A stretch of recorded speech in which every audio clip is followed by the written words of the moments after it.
New Barcelona signing Ousmane Dembele has opened up about his transfer to La Liga from Bundesliga, and some of the details don't exactly paint the player in a loyal light.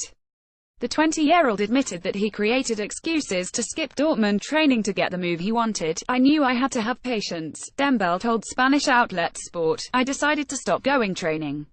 I didn't want to go. I looked for an excuse not to go. If it didn't work out and I hadn't done my part to get the move to Barca, now I would be lamenting the fact I wasn't here. So what was he doing instead of training? I ran a little in the afternoon, although I couldn't do it during the last few days because it was too hot. But above all, I was by the phone, waiting to find out how everything was." Dembele played 90 minutes in the season-opening Super Cup against Bayern Munich, but missed out on the league opener against Wolfsburg and DFB Pokal win over Rielisingen. He was suspended by the club for missing training, but that didn't seem to bother the youngster.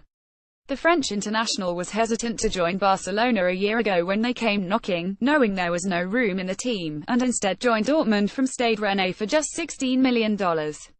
"I wanted to learn, play Champions League games, know what the competition was, to play a whole season with a big team, playing regularly, developing," he said. "Luckily Barcelona have come back for a second time, and this time I could not let the train pass." That he did, banking the German club over $100 million and intending to take Neymar's place in the Barcelona team. "Neymar is a great player with a lot of class, one of the best in the world. I am young, I am here to learn and to add what I can to Barcelona."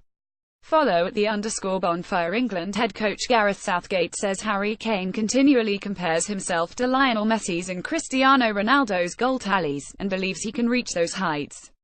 The Tottenham striker scored twice in the 40 England win over Malta on Friday, and he has 5 goals in his last 3 international matches. That gives him 8 goals in just 19 caps, a furious pace should he keep it up through the next few years. "He's in top form," Southgate said of Kane ahead of England's next qualifier against Slovakia, but he's also got the mentality to want to be the best. He knew this morning how many goals in games he had, and also how many Ronaldo and Messi had at this point. He's driven to be one of the world's best. Why can't it happen moving forward? Obviously there's a long way to go, but Kane's current pace is just behind Ronaldo's 78 goals in 144 caps, and nearly even with Messi's 58 goals in 118 caps. The Telegraph points out that Kane's total career goals are just slightly behind Ronaldo at the same age, and a good distance behind Messi at that stage.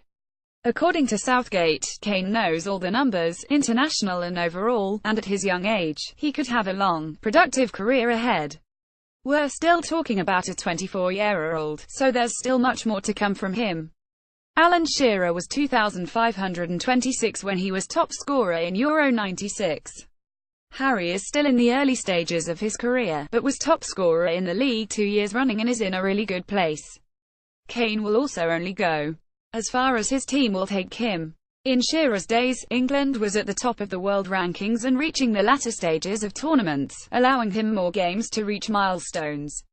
In Euro 1996, Shearer was able to be top scorer because England reached the semi-finals. Kane and England, meanwhile, were knocked out of Euro 2016 in the round of 16, while Ronaldo and Portugal won the tournament, allowing Cristiano to reach 5 goals, one off Antoine Griezmann's lead. "You've got to have that drive and belief, and that's what he's got," Southgate said of Kane. "He had that when we weren't picking him in the under-21s. He'd come and say, 'Hold on a minute, why what's the rationale?' I never minded that self-belief. He's doing that for Spurs, and now in the biggest matches." Follow at _Bonfire. Arsène Wenger signed a new Arsenal contract in late March, but according to the French manager, there was a significant period of time where that was in doubt. "Yes, I hesitated about signing a new contract for personal reasons," Wenger told French TV program Téléfoot. "I have been at Arsenal for 20 years and I ask myself all the time if I should continue to run the club. And also because we struggled a lot last season. Coaching a different club would be possible." When pressed about another club, he mentioned Paris Saint-Germain by name as a club that there have been contacts with recently. Wenger has come under fire repeatedly in the past few years as Arsenal has slipped from its usual powerhouse stature. The Premier League's longest-tenured manager most recently endured a 40 defeat to Liverpool before the international break, but insisted that despite sitting in 16th position with just 3 points, Arsenal still has a shot to win the league, or at least challenge for a top spot in the table. Despite everything, the team has real potential and we must recover as always in times of crisis, and we must win the next game. Can Arsenal win the league this season? It's possible. Just a week ago, in the immediate aftermath of the brutal Liverpool defeat, Wenger told fans, "If some people feel as if I am the problem, then I am sorry that I am the problem, but we want our fans to be with us even in a losing performance like that." Follow at _bonfire Croatia 10 Kosovo. After the match on Saturday was called off just 22 minutes in thanks to an unplayable pitch following torrential rain, the game was resumed on Sunday. Real Madrid star Luka Modric fed a free kick into the box in the 74th minute, and Dynamo Kiev defender Domagoj Vida was there to head it home and give Croatia a narrow victory under dubious circumstances. Netherlands 31 Bulgaria. The Netherlands bounced back from their brutal defeat to France as Davy Pröpper poached a pair of goals against Bulgaria, with Arjen Robben adding one more. Pröpper touched home Daley Blind's low rifled cross just 7 minutes in, and while that was it for a while, Blind fed Robben in the 67th minute from almost exactly the same spot at the left edge of the box. Bulgaria responded just 2 minutes later through Georgi Kostadinov, but Pröpper bagged his second to put the game away with 10 minutes to go, heading to the far post off a cross by Spartak Moscow winger Quincy Promes. The 3 points is critical for the Netherlands, especially considering the other results around Group A that keep them alive. Robben's goal was his 34th for country, moving him ahead of Johan Cruyff on the Netherlands scoring charts.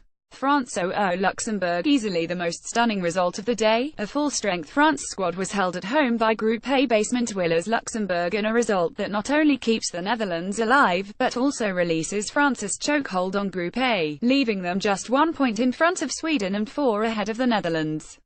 France held 74% possession and mustered 34 shots, 9 of them on target, but they couldn't find a way through goalkeeper Jonathan Joubert. Olivier Giroud, Kylian Mbappé, and Antoine Griezmann all started the game for France, and Alexandre Lacazette played a half here off the bench, but none of them had any answers. Greece 12 Belgium. Romelu Lukaku celebrates with Belgium teammate Thorgan Hazard. Photo by Dean Muteropoulos. Getty Images. A wild finish at Karaikaki Stadium in Athens saw 3 total goals pour in across a 4-minute span. The decider scored by Manchester United striker Romelu Lukaku, as Belgium became the first European country to confirm qualification to the 2018 World Cup. Tottenham defender Jan Vertonghen scored a fabulous strike from distance in the 70th minute, but the Spurs man lost Portuguese-born midfielder Zeka, who flicked home a cross just 2 minutes after the opener, just the third goal Belgium has conceded all qualifying. With it all kicking off, Lukaku took a cross from Thomas Meunier and deposited a glancing header inside the far post. Belarus 0-4 Sweden. Sweden took care of business as they went on the road and torched Belarus 40. Emil Forsberg scored the opener in the 18th minute and assisted the second, to Christopher Nyman. Marcus Berg added a third just before half-time, and Andreas Grankevist finished off the scoresheet with a late penalty. Gibraltar 0-4 Bosnia and Herzegovina. With Belgium clinching Group H, that leaves 4 other countries to fight for the playoff spot, and Bosnia-Herzegovina took control with a comprehensive victory over pointless Gibraltar. Edem Dzeko scored a pair while Kenan Kodro and Senad Lulic each added one of their own. Bosnia-Herzegovina jumped Greece with the win into the playoff spot, with 14 points to Greece's 13 and Cyprus 10. Estonia remains mathematically alive with 8 points. Hungary 0-1 Portugal. André Silva celebrates with Cristiano Ronaldo and other Portugal teammates Tomas Kovacs via app. A red card to Hungary's Thomas Priskin for elbowing Pepe in the face. A half-hour in saw Portugal grab a man advantage, and André Silva provided the breakthrough heading in Cristiano Ronaldo's cross minutes after the half-time break. The win allows Portugal to keep pace with perfect Switzerland, just 3 points back, with the two teams set to meet in the final match of the group stage. Latvia 0-3 Switzerland. Switzerland remained perfect in the group stage, picking up their 8th win in as many tries with a comprehensive victory over Latvia.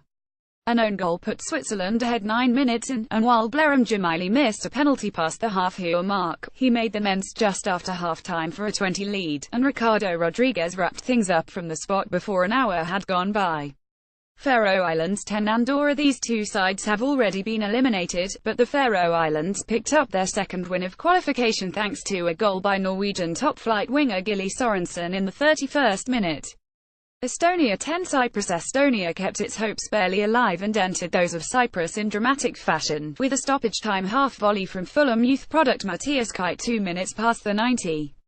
Follow at the _bonfire. Croatia's match against Kosovo was halted on Saturday due to an unplayable pitch at the Maksimir Stadium in Zagreb, Croatia, thanks to torrential rain.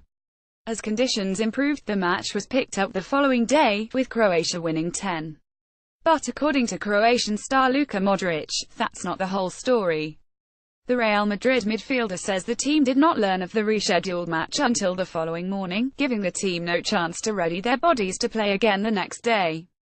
Last night we got information the match will not be played, Modric told reporters after the match. Of course, you go to bed a little later and then in the morning, they woke us all up like they would in the army. Of course, we didn't have good preparation for the match. That's not all. Not only was the decision made late, but now Croatia has just 1 day of rest until their away match in Turkey on Tuesday. Modric is livid that accommodations were not made to move that match back a day and keep from forcing Croatian players to essentially warm up for 3 matches in 4 days' time. FIFA showed they don't care about the players, Modric said. The only thing that mattered to them was the match to be played. On Saturday, it was hard to play at that pitch, but no one seemed to care. If they did care, they would have postponed the Turkey-Croatia game to Wednesday. Follow at the _bonfire.